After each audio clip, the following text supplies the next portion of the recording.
This happened yesterday and it still makes me uncomfortable. I was at the train station on my way back from work when I saw a couple.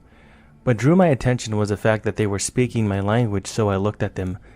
The woman was built and looked exactly like me, and I don't have a very common appearance for the country I live in, but about a decade older. The man was an aged carbon copy of my current boyfriend. But what really gave me the creeps and set my radar off was the following. She had this tattoo I always wanted to get, exactly where I wanted to get it. And it was a very professional design. Only my best friend knows about it. So it's not a common tattoo at all. He was speaking my native language with a very distinct accent of his home country, which is similar but not the same as the way people from the country we live in speak my language. So I looked at them when they were facing the other way, feeling extremely creeped out. It was then that the woman turned around and saw me, freezing instantly as if she had seen a ghost. Then I finally managed to look away and run towards the exit. I really feel like I'm going insane here. It was as if she or I remembered that exact moment and knew exactly when and where to look for me. I didn't tell anybody because I don't want them to think that I'm completely nuts. Unfortunately though, I was not brave enough, but if I was, it would have been interesting to confront her to see what she had said about that tattoo and get to know her more, if you know what I mean. But something inside me just told me to run.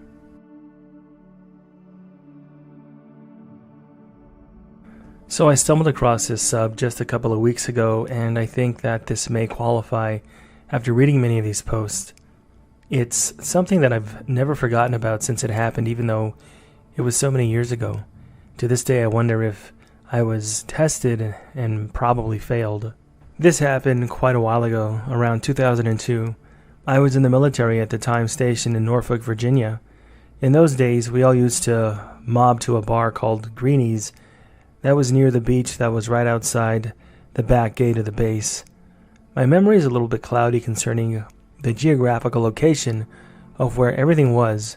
It was so long ago, but I remember there was a gas station right near the bar that we would frequently stop at to grab snacks and drinks and things of that nature. One night as we were leaving that bar, we decided to stop and grab some junk food before heading back to a buddy's house.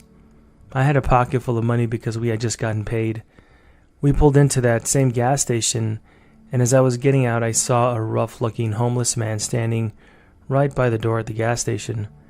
As I was walking in, he said, "Excuse me, young man, I'm hungry. Could you please spare $1?"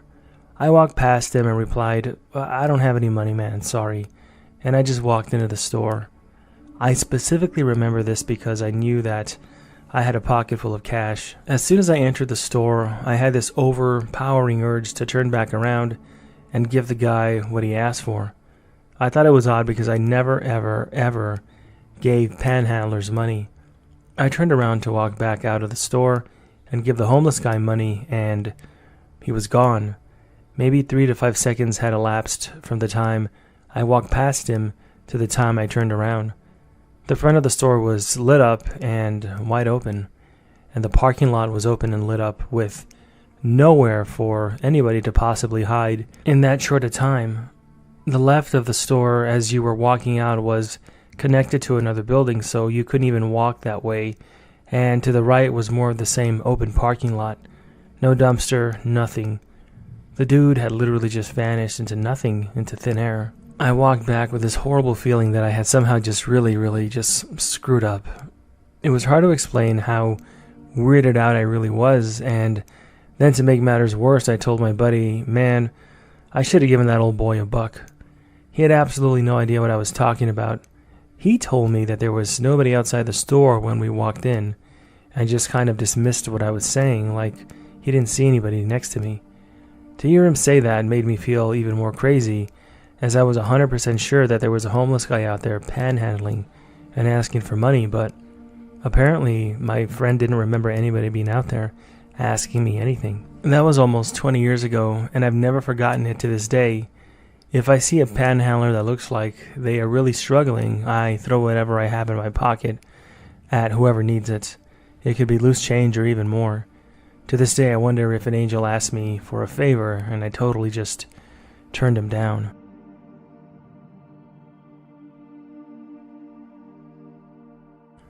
About a week and a half ago, one of my best friends, Greg, died. We'd been best friends ever since we were 11 years old. The entire year before, he kept making these eerie statements about how he was going to die. Every day just seemed to get harder for him.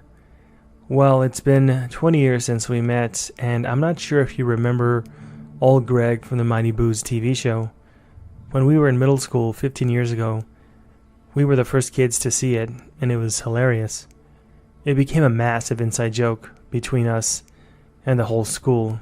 It was a very significant inside joke. Fast forward, and we're 28 years old, and this lockdown is in full swing. Everybody's going crazy because of it. My wife ended up dreading her hair very poorly and tried to dye it green. The whole entire thing didn't go very well, if you know what I mean. And we were all having fun and good laughs because of it. My buddy started making these hilarious old Greg references about her hair from the Mighty Boo's TV show. And of course, the inside joke was raging between us again the whole of last year. He unfortunately did not wake up last week. He was a partier who wanted to die young. I was a wreck for a few days after that. Then we piled into the car and drove to the visitation where we had to see his body. Seeing your dead best friend has always had a way of messing with my head. Anyways, we weren't gone more than 15 minutes from the visitation on the highway, and I was crying a little, getting all flooded with all these memories and emotions. I look up from my phone, and my contacts are kind of foggy, and the license plate in front of us says something that I begin to read, but it's too far from us. I feel like I have to read it, though, for some reason. Something tells me to keep looking at this license plate. I tell my wife to step on it so I can see what it says. The license plate says Old Greg, and I felt like it comforted me a lot, or like he was trying to tell me something. Probably some stupid joke, but nonetheless, he was trying to communicate with me. I think this is way more than a coincidence. At this point, we were riding these people in front of us, and our car was right behind them, and they were getting angry at us, and they started swerving around. And believe it or not, even though they were getting angry, it just reminded me more of him and the way he was a jerk sometimes on the road. It might just be some stupid coincidence, but maybe there was more to it than just it being a coincidence. That's what I believe anyways. I'm not a very religious person at all, but I think there was something more to this, and there was a reason that I saw that license plate. Today I went to the Unitarian Church. I'm part of the tech team there, and was there to help the minister set up for the virtual Sunday service. I meet the minister at the front door and do the entire protocol to check in, and the minister is standing there waiting for me to fill out the check-in sheet. I then head upstairs to the sanctuary, and all of a sudden the minister is sitting there on the steps that go up to the piano and the organ. I'm totally floored, and I say to her, "Weren't you just downstairs?" She looked at me like I was crazy and then said, "Nope. I've been here the whole time waiting for you," she said. This is impossible, I thought to myself, because the main entrance is closed and has been since the lockdown, and the only way in is through the side door. I don't have a key, and the minister had to let me in herself. That was strange enough, but later on that day after the church situation, I went to my job and something similar happened again. I asked somebody there who I see every Friday if my boss was in. She said that she hadn't seen her. So then I turn around and walk through the back area to the front to sit down to have lunch before my shift, and the woman who I just interacted with and was in the back office who I just spoke to about my boss is now sitting down at the table eating food. This is totally strange, and I can't explain why this happened. I've heard of one glitch happening in one day, but two? It's too crazy to believe unless you experience it yourself.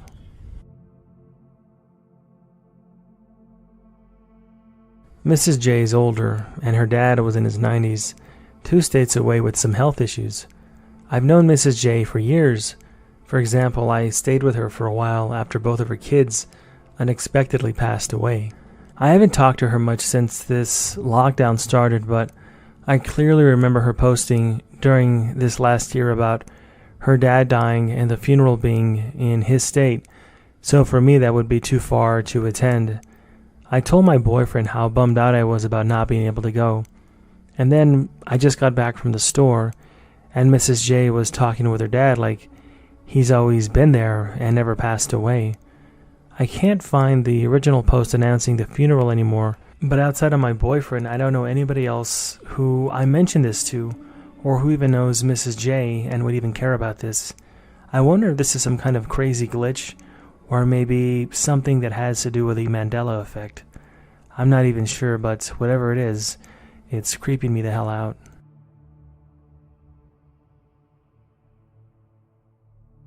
I live in a small town in Pennsylvania, and where I live there's 2 artificial lakes from an old mine, half a mile away from my house.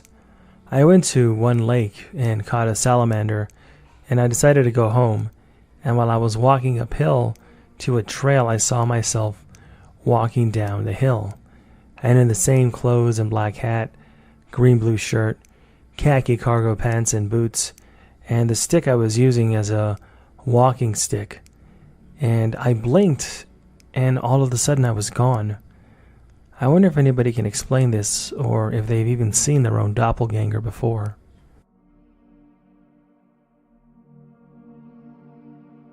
This happened to me this morning when I got into work, and I have no idea whatsoever how it happened. I arrived at work this morning at 7:45, and sat in my car for nearly 10 minutes before gathering my lunch and exiting my car to head into work and clock in. My fellow office mates, 8 of us total, tend to arrive after me 2 or 3 minutes before we begin our day at 8 a.m.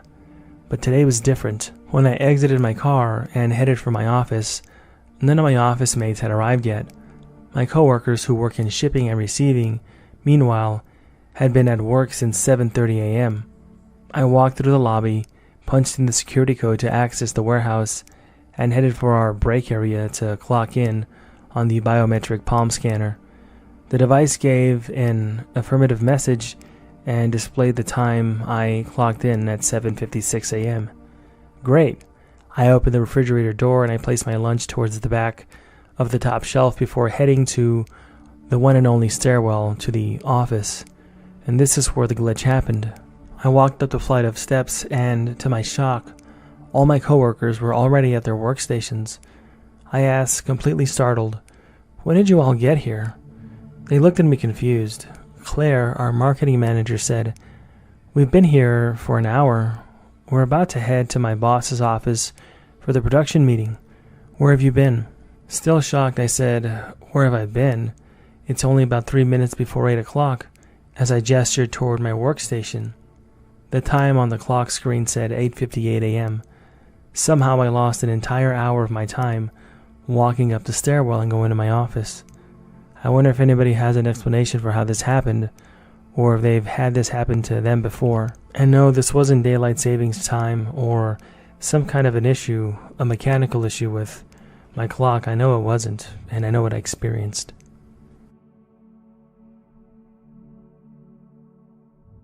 So as the title says, last night around 1 a.m., my partner's father, who passed away a few years ago, tried to FaceTime video call me. We had been asleep for about an hour. It was from his email rather than his number. He hadn't called me from FaceTime before. It came up as his email address, which is only linked to his FaceTime. His phone number was finally disconnected about a year ago. Both his old iPhone and iPad have been in a drawer at home for years, and will of course be out of batteries by now, and nobody has tried to turn them back on. We've tried to call the email back via FaceTime, and it rings a few times before it finally says unavailable. My partner has been thinking about her father a lot this week, and she's been quite stressed out with work but is achieving some great things, and all she wants to do is to communicate this with her father. So the call was quite timely, to be honest with you, and it was rather odd for me and kind of spooky, but to be honest, it hasn't really been that way for her. I'd like to think this was some kind of a call from him, but of course, that wouldn't make any sense at all. How could you explain this off? Could someone have gotten into his account and be phoning random contacts? Could it be some kind of an unsettling bug from Apple? As I said, he hadn't FaceTimed me before from his email, so it's not as if My number would have saved in his recent call list if somebody had it. And how could they? His phone's been off forever.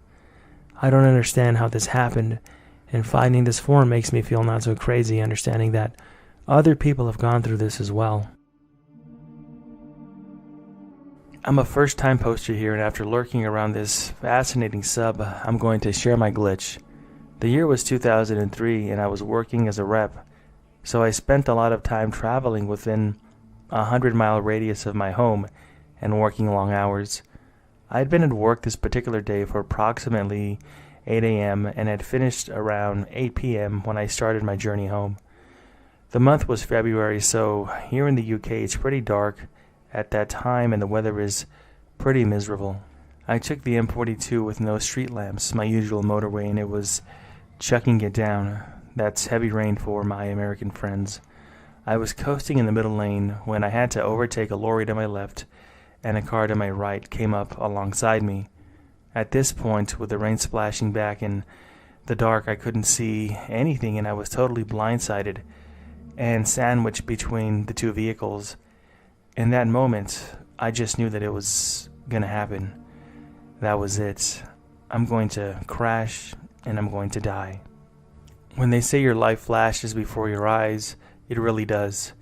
I had images of my childhood, my own child, my wedding, and important events in my life play back like a movie in my mind. Then all of a sudden, I was in the left-handed lane. The motorway was lit up and no cars were behind me, and I was about 2 miles further down where the streetlights start again, and the rain had stopped.